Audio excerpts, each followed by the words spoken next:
Շարունակենք Հռոմեացիներ 4-րդ գլուխ։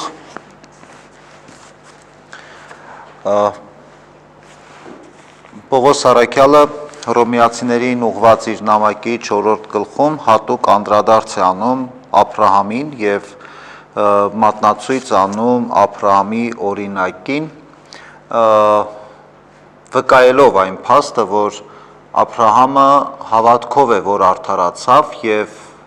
մինչև այդ որևէ օրենք, որպես այդպիսին գոյություն չուներ, թլպատությունը, որպես այդպիսին կանոն հստակ դեռ գոյություն չուներ, այսինքն ուզում է ասել, որ հավատքը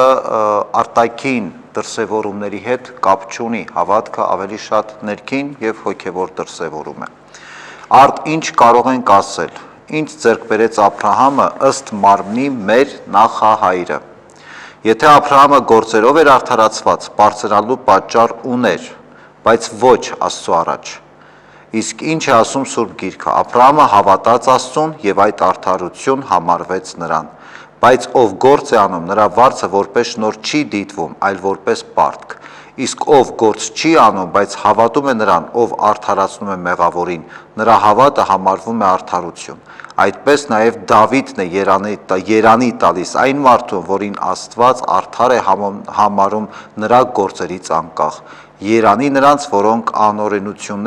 որոնց անօրենությունները ներվեցին եւ որոնց մեղքերը ծածկվեցին։ Երանի այն մարդուն, որի մեղքը Տերը նկատի չի առնում։ Ես միանգամից ընդգծեմ, որ այստեղ խոսքը նրա մասին չէ, որ մարդը ինչպես ուզի կարող է իր կյանքը ապրել, ինչ մեղքեր ասես կարող է գործել եւ Աստված էլ այսպես որոշում է կամայականորեն ում պետք է ների, ում պետք է չների եւ երանի տանք այն մարդուն, ում Աստված հանկարծ կորոշի ներել կամ սխալ է նաև, սխալ կլինի այն եզրակացությունը, եթե ասենք, որ Աստված այս մեկին խտրականություն է դնում եւ որևէ մեկին ներում է, արդարացնում է, որևէ մեկին չի ներում կամ չի արդարացնում։ Դրա մասին չէ խոսքը։ Պարզապես հիշում եք նախորդ գլուխների ժամանակ, երբ որ Պողոս Արաքյալը ուներ այսպես երևակայական ընդդիմախոս, որի հետ այսպես հարց ու պատասխանով փորձում էր բացահայտել այն ճշմարտությունը, որ ընդամենը ուզում էր ասել, որ եթե դուք ունեք օրենք, եթե դուք համարվում եք Աբրահամի սերունդ, դա դեռ չի նշանակում, որ դուք արժանի եք Աբրահամի սերունդ կոչվելուն։ Այսինքն միայն պարծենալ նրանով, որ Աբրահամը ըստ մարմնի մեր նախահայրն է, սա դեռ ոչինչ չի նշանակում եւ դրանով մենք չենք կարող հանգիստ ու ապահովված զգանք մենք ասելով, որ դե եթե մենք Աբրահամի սերունդ ենք, ուրեմն մենք էլ պիտի արժանանանք Աստծո օրհնություններին։ Աբրահամը արժանացավ, որովհետեւ Աստված իրեն ընտրեց, ինքը վստահեց Աստծուն, հավատաց Աստծուն եւ կատարեց Աստծո կամքը։ Այսինքն Աբրահամի հավատքը այնպես չէ, որ առանց գործերի էր։ Հենց ընդհակառակը, հենց Աբրահամը հավատքի գործեր ցույց տվեց, այսինքն օրինակ, Աբրահամը հարուստ, այսպես ապահովված մարդ էր, մեծ ընտանիք ուներ, մեծ հարստություն ուներ, ու հանկարծ Աստված գալիս է մի օր Աբրահամին ասում է, այդ ամեն ինչը պիտի թողնես ու գնաս, այնտեղ ուր կասեմ, ու չի ասում, թե որտեղ։ Դուք պատկերացրեք, եթե այսօրվա հարուստին մեկը ասի, ունեցած-չունեցածը թող ու գնա անորոշ ուղղությամբ։ Որ մի, այսպես չայկերտներով խելոք մարդը նման բան կանի այսօր։ Ոչ մեկ նման բան այսօր չի անի։ Բայց զարմանալիորեն Աբրահամը այն ժամանակ հավատաց ու վստահեց Աստծուն, ասելով, որ եթե Աստված է ասում, ուրեմն մի բան գիտի, ուրեմն Աստծո կամքը բարին է։ Կարող է ես այս պահին շատ բան չգիտեմ, շատ բանից տեղյակ չեմ, բայց եթե Աստծո կամքն է այդպիսին, ես հնազանդվում եմ Աստծո կամքին։ Սա արդեն բավականին այսպես լավ օրինակ է ցույց տալու, թե Աբրահամը ոնց էր Աստծուն վստահում, ինչքան անվերապահորեն։ Մյուս օրինակը իր որդու, Իսահակի զոհաբերության օրինակը։ Էլի այնպես չէ, որ Աբրահամի համար շատ այսպես հեշտ էր վերցնել իր երեխային տանել զոհաբերության, որտեղ Աստված է ասել։ Ինքն էլ ապրեց այդ ներքին ողբերգությունը, ցավը, բայց միևնույն է ինքը չկասկածեց Աստծո խոսքին եւ վստահեց Աստծո կամքին մինչեւ վերջ։ Խոսքը հետևաբար, երբ որ ասում ենք Աբրահամի հավատք, մենք նկատի չունենք ուղղակի այն, որ Աբրահամը ասում էր Աստված գոյություն ունի, ես հավատում եմ, որ Աստված գոյություն ունի։ Նկատի ունենք նաև այդ հավատքից ծնված գործը, հավատքից ենթադրվող գործը, որը լիարժեքորեն Աբրահամը ապահովում էր։ Պողոս Արաքյալը այստեղ այս հատվածում բերում է Աբրահամի օրինակը 3 հիմնական պատճառով։ Եվ առաջին հերթին առաջին պատճառը եւ առաջին պայմանը այն էր, որ Աբրահամը հրեաների համար իրենց երկրավոր հայրն էր, մարմնավոր նախահայրը իրենց։ Եվ Աբրահամը բավականին մեծ օրինակ էր հրեաների համար եւ բավականին մեծ, այսպես հեղինակություն ունեցող մարդ, եւ հենց նրա օրինակով է Պողոս Արաքյալը փորձում բացատրել այն միտքը, այն ճշմարտությունը, որ եթե դուք ունեք օրենքներ ու պարծենալ այդ օրենքները տարածիորեն պահելով, դեռ դա չի նշանակում, որ դուք փրկության կարժանանաք։ Մյուս կարևոր պատճառը այն է, որ մարդ եւ Աստված հարաբերությունները ձևավորվում են եւ իրական են դառնում ոչ թե այսպես օրենքներով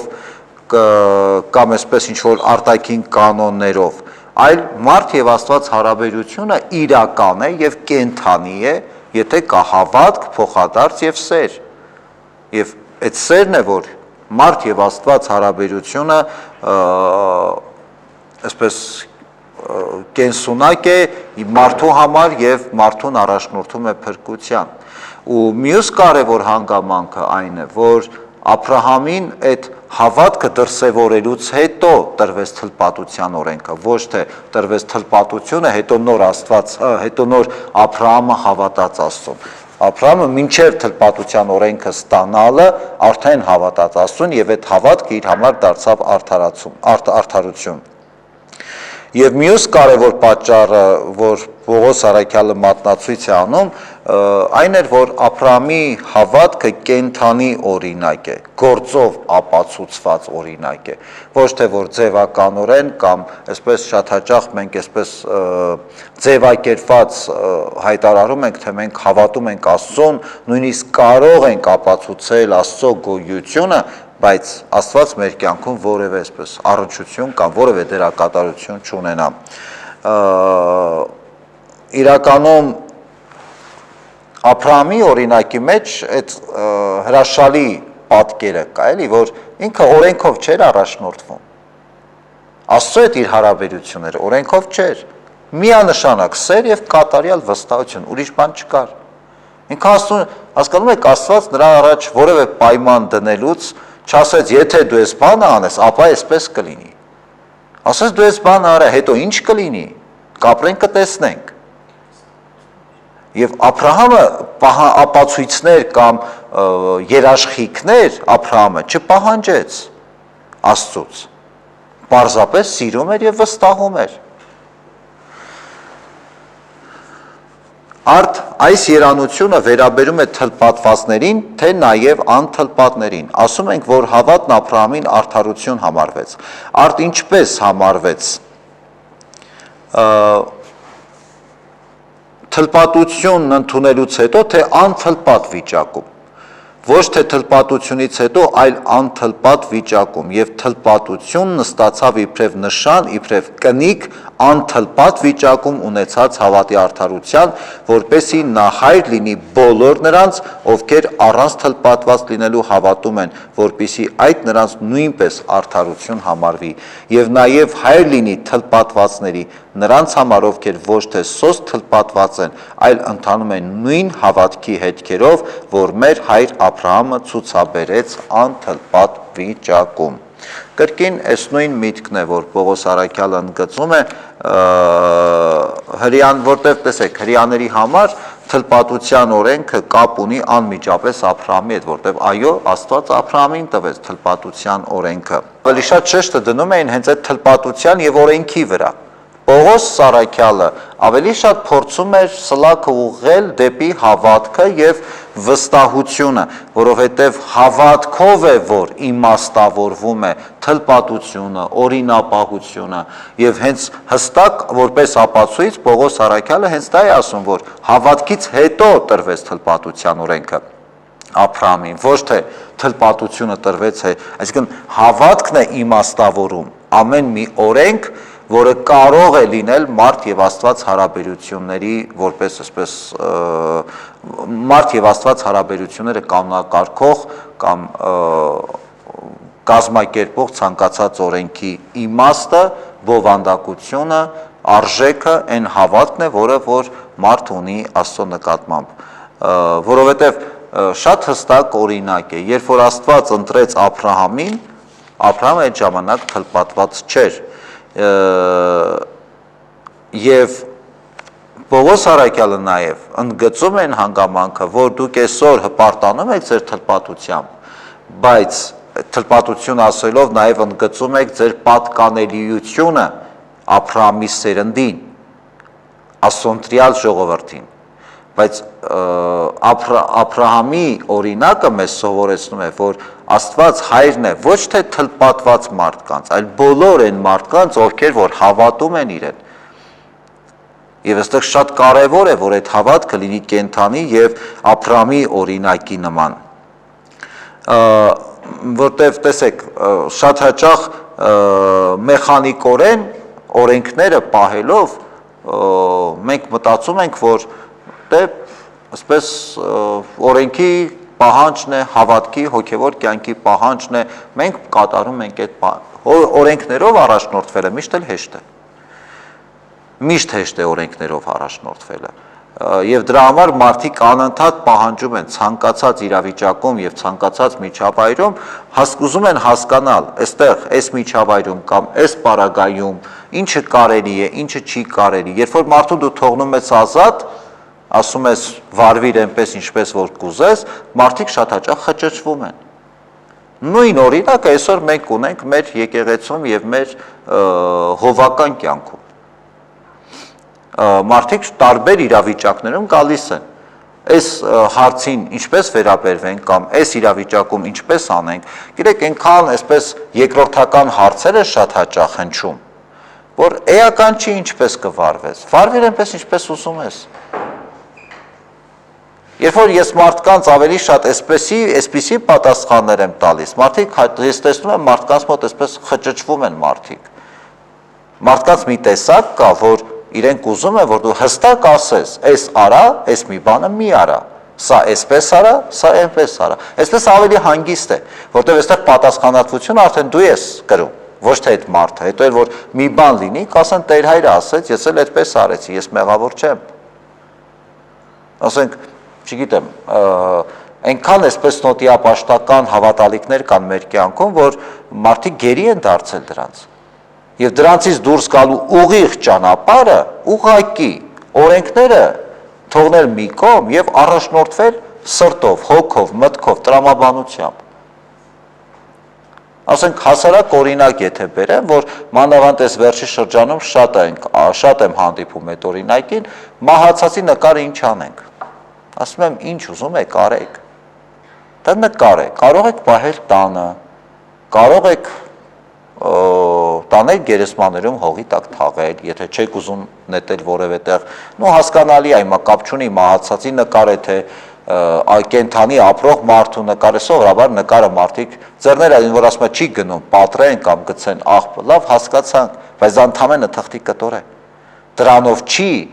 մեր դրսևորվում մեր վերաբերմունքը մեր հարազատի կամ մեր ննջեցյալի նկատմամբ։ Բայց մարդիկ շատ հաճախ, չէ, գիտեք, երբ որ ասում ես ինչ ուզում ես արա, կուզես տանը պահի, կուզես տանը մի անկյունում դիր տուփի մեջ առանցին, այսպես պահոցում միտեղ թող մնա, կուզես տար գերեզմաներում հողի տակ թաղի։ Ինքդ որոշի։ Շատ հաճախ ես տեսնում եմ տարակուսած դեմքեր մարդկանց, որոնք ակնկալում էին, որ ես պիտի կոնկրետ ինչ-որ մի բան ասեի, կամ տարեք տունը պահեք, կամ պատից կախած թող մնա այդ նկարը կամ էլ, բայց հստակ մի բան ասես։ Գիտեք, այս այդ հարցը չի, որ դու մարդուն ասես կամ սա է կամ նա է։ Մարդիկ պիտի հասկանան, մարդիկ պիտի գիտակցեն, որ հոգևոր կյանքը, հավատքը այդ օրենքներից, մանավանդ այդ նոդիապաշտական օրենքներից շատ ավելի բարձր է, շատ ավելի կարևոր է։ Հավատքի մեջ չափազանց կարևոր է որոշում կայացնել ինքնուրույն եւ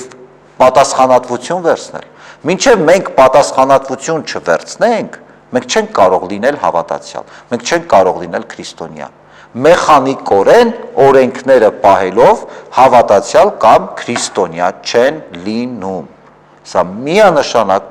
բացարձակ ճշմարտություն է։ Որովհետև երբ որ դու անդադ օրենքներին ես հղումանում եւ անդադ օրենք ես ուզում պահես, գալիս է մի պահ, որ դու այդ օրենքներին գերի ես դառնում եւ սկսում ես այդ օրենքները պահել մեխանիկորեն։ Հիմա նույնը հրյաների օրինակներ, հա, իրենք հպարտանում էին, որ Աբրահամի սերունդ են, թլպատված են, օրենքներ ունեն, բայց դա դեռ չի նշանակում, որ իրենք կարժանանան փրկության։ Հենց սրա մասին էր խոսում Քրիստոս։ Քննադատելով փարիսեցիներին կամ դպիրներին կամ օրենսգետներին, ասել դուք օրենքի ուսուցիչներ եք, բայց դուք ձեր տված օրենքները մարդկանց ինքներդ չեք պահում։ Եվ օրենքի տառին հետևելը դեռ չի նշանակում լինել օրինապահ, որովհետև ներսումդ երբ որ աղբ է եւ ապականություն, բայց դու գեղեցիկ այսպես խոսում ես եւ ներկայացնում ես ինքդ քեզ, դա դեռ չի նշանակում, որ դու հավատացյալ ես կամ դու Աստծո առաջ կարդարացվես։ Մեծ հաշվով դեպի Աստված տանող ճանապարհը հայտնի է, որ ազգային պատկանելություն չունի այս ճանապարհը։ Բոլոր մարդիկ էլ, բոլոր ազգերի ներկայացուցիչներ էլ կարող են քայլել դեպի Աստված։ Եվ նաև հրյաների մոտ կար այդ մի տեսակ մենաշնորհային մոտեցումը, որ սա միայն մերն է, մենք պիտի գնանք դեպի Աստված։ Եվ առաքյալները հենց դա էին ասում, որ ոչ, Աստված բոլորինն է։ Պատկանելիությունը որևէ մշակույթի, որևէ ազգի, որևէ հասարակության, որևէ միջավայրի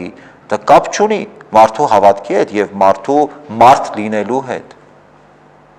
Մարդիկ այո կարող են լինել տարբեր։ Հենց այդ տարբերությամբ է կյանքը ավելի հետաքրքիր։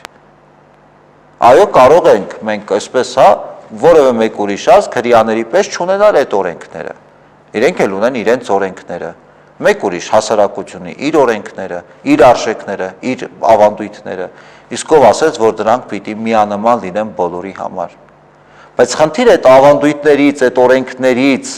այն կողմ դրանց հիմքում ընկած հավատքի մասին է խոսքը։ Խնդիրը այստեղ է, որքանով է այդ հավատքը կենթանի է մեր կյանքում։ Ուստի հոգևոր կյանքի կարևոր հրամայականներից մեկը, երբ որ մարդը ազատ է, այդ օրենքներից, այդ ավանդույթներից, այդ կապանքներից, դրանք որովհետև մեզ սահմանափակում են, իսկ մենք թույլ ենք տալիս դա,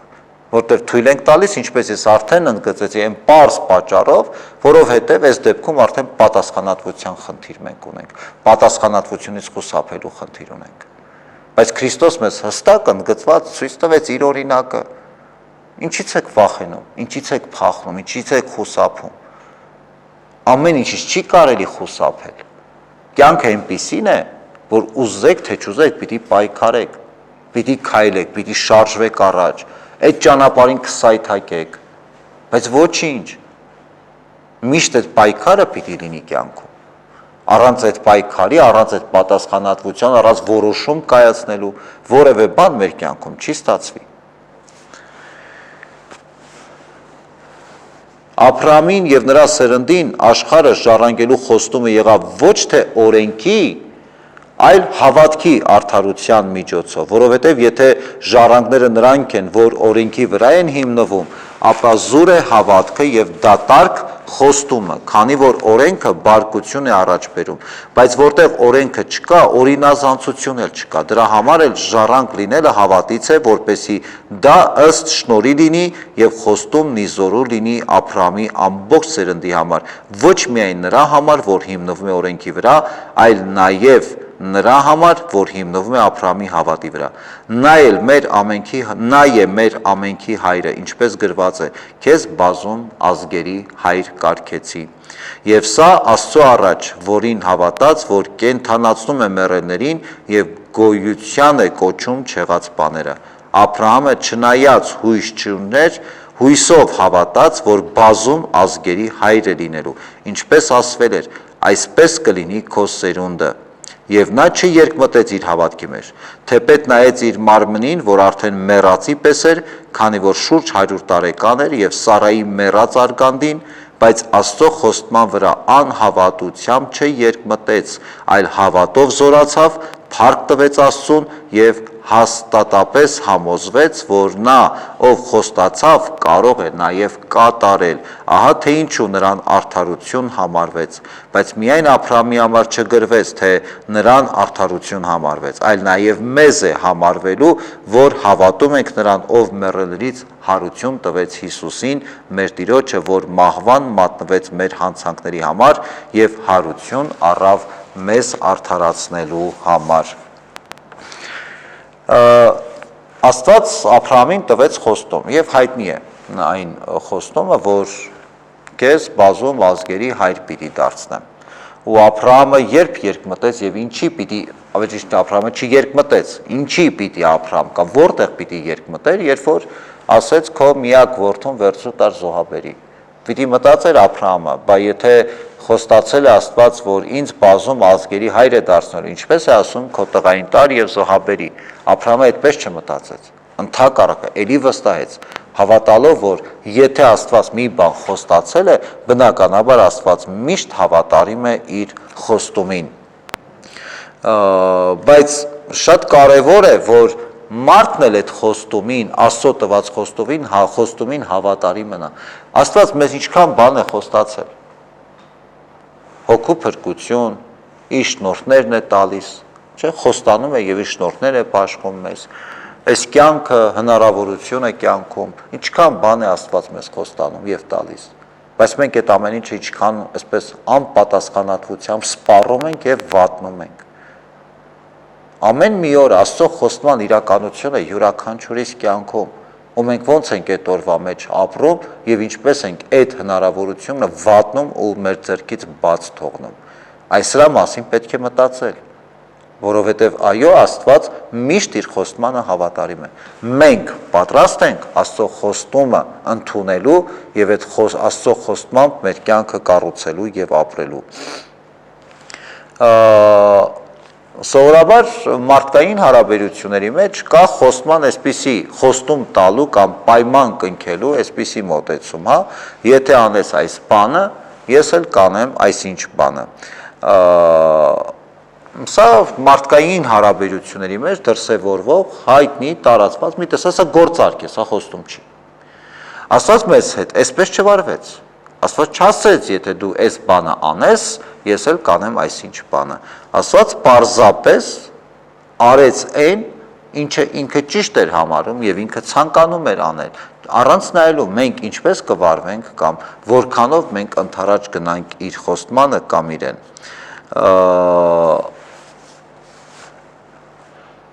Որովհետեւ Աստված դրանով նաև իր ողորմությունն է դրսևորում յուրաքանչյուրիս հանդեպ։ Ողորմությունը, որը մեզ տալիս է հնարավորություն Աստծո խոստման որդիներ դառնալու։ Ողորմությունը, որը մեզ տալիս է հնարավորություն ընկած վիճակից անընդհատ դուրս գալու։ Հետևաբար Աբրահամի օրինակի մեջ Պողոս առաքյալը 3 կարևոր հոգևոր արժեքներ է առանձնացնում՝ խոստումը, հավատքը եւ ողորմածությունը։ Սրանք են կարևոր հիմնասյուներն են հավատքի, որը որ մենք տեսնում ենք Աբրահամի կյանքում եւ Աբրահամի օրինակի մեջ։ Իսկ ինչ վերաբերում է օրենքին, օրենքը վատ բան է, այս հարցը տալիս է Պողոս առաքյալը եւ պատասխանում, որ ոչ։ Օրենքը այո ի հայտ է դարձնում մեղքը։ Եթե չլիներ օրենք, մենք չէինք իմանա ինչներ մեղքը։ Եթե օրենքով ձևակերպված չի, չէ, որ այսինչ բանը վատ է, սա կարելի է, սա չի կարելի, մենք որտեղից պիտի իմանանք, դա վատ է թե լավ է։ Օրենքը ընդգծում է կամ ի հայտ է բերում այն վատը, այն չարիքը, որը կա մեր կյանքում։ Օրենքի առաքելությունը սա է։ Օրենքը նրա համար չի, որ մեզ սահմանափակի, ինչպես որ շատ հաճախ մարդիկ մտածում են, թե եկեղեցում, հոգևոր կյանքում կան օրենքներ եւ այդ օրենքները սահմանափակում են մեր վարքագիծը, սահմանափակում են մեր կյանքը։ Նման բան գոյություն չունի։ Օրենքը ընդհանրապես մեզ ասում է, դու այստեղում ես գտնվում, դու այսպիսին ես, քո մեջ կա այս խնդիրները։ Օրենքը ընդհանրապես մեր իրական իրավիճակն է բացահայտում։ Հետո մնացածը ինչ որ մենք պիտի անենք, ոչ թե օրենքով պիտի անենք, այլ Աստծո նկատմամբ ունեցած վստահությամբ, հավատքով ու սիրով։ Ու սա շատ կարևոր է, որտեվ նայեք, օրենքը ցույց է տալիս, որ մենք մարդիկը շեղվել ենք մեր ճանապարհից, որ մենք սխալ ճանապարհով ենք ընթանում։ Բայց օրենքը չի կարա մեզ ճիշտ ճանապարհի բերի։ Օրենքը ընդամենը արձանագրում է, որ դու սխալվել ես, որ դու գնում ես սխալ ճանապարհով, բայց ճիշտ ճանապարհ վերադարձնողը մեզ օրենքը չի, այլ հավատքը, սերը եւ Աստծո ողորմածությունը։ Օրենքը ներել չի կարող, օրենքը կարող է պատժել, օրենքը կարող է մեր կյանքի ընթացքում մեզ ցույց տալ այն իրական այն իրավիճակը, որտեղ որ մենք հայտնվել ենք, բայց այդ իրավիճակից դուրս գալու ճանապարհը մեզ ցույց է տալիս Աստծո սերը, Աստծո ողորմածությունը, որովհետև նույն Աբրահամի օրինակին, եթե մենք անդրադառնալու լինենք, Աբրահամը թող ոչինչ, Աբրահամը ցույց տվեց նաև իր օրինակով, իր հավատքով, ցույց տվեց, որ ամեն բան կարող է հնարավոր դառնալ Աստծո հետ։ Հենց այն խոստումը, որ Աբրահամին տվեց, որ դու զավակ կունենաս եւ քո սերունդը պիտի ծովի ավազի հատիկների չափ բազմանա, գիտեք, Աբրահամը դա աներևակայելի էր։ Ինքը արդեն 100 տարեկան մոտ, ինչպես որ Պողոս Առաքյալն են գծում, կինը ամուլ, բայց Աբրահամը ցույց տվեց, որ ամեն բան հնարավոր է, ամեն բան հնարավոր է Աստծո հետ, Աստծուն հավատալով, Աստծուն վստահելով, Աստծո հետ ամեն բան մեր կյանքում հնարավոր է որ ստացվի։ Եվ Աբրահամը դրան լավագույն օրինակն է։ Գիտեք, շատ հաճախ մենք ասում ենք, որ դե հավատք է այսպես ընդամենը վկայությունն է կամ տեսական կամ այսպես ձևակերպումն է, որ ես ընդունում եմ Աստծուն, ընդունում եմ Աստծո գոյությունը եւ այլն եւ հավատքը այսքան պարզ իրողություն չի։ Հավատքը շատ ավելի կարևոր եւ շատ ավելի խորը բովանդակություն ունեցող իրողություն է։ Որովհետեւ նայեք, մենք շատ հաճախ Աստծուն չենք հավատում, որովհետև չենք անում այն ինչ որ հնարավոր է։ Հավատքը այնպես չի էլի, որ հավատամ ու լինի։ Դու պետք է պատրաստ լինես, վստահես եւ անես այն ինչ որ հնարավոր է։ Այդտեղից հավատքը զորանում է։ Երբ որ մենք հավատում ենք, այսինքն անում ենք այն ինչ որ հնարավոր է, մեզ տրված հնարավորությունը շրջանակում, Աստված էլ այդ դեպքում անում է անհնարինը։ Այս շատ կարևոր է, որտեղ հավատքը ուղղակի այսպես գեղեցիկ ձևակերպումներ չեն։ Հավատքն հստակ որոշումն է, որ ես պիտի անեմ հնարավորը եւ մեր կյանքում դառնում իրական։ Եվ Աբրահամը հենց լավագույն օրինակն է դրա։